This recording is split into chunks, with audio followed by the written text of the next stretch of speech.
Точно так, месье. Ты прав.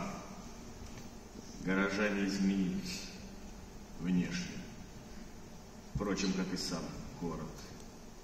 О костюмах нечего и говорить, но появились эти трамваи, автомобили, автобусы, скутеры, гироскутеры, мотоциклеты, квадрокоптеры, мотороллеры, электросамокаты и гаджеты. Иностранный артист выражает восхищение Москвой, выросшей в техническом плане, а также москвичами и, конечно же, архангелогородцами.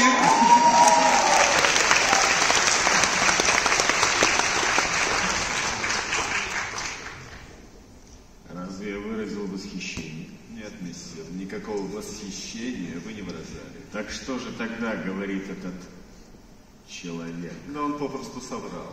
Поздравляю вас, гражданин Совранцы!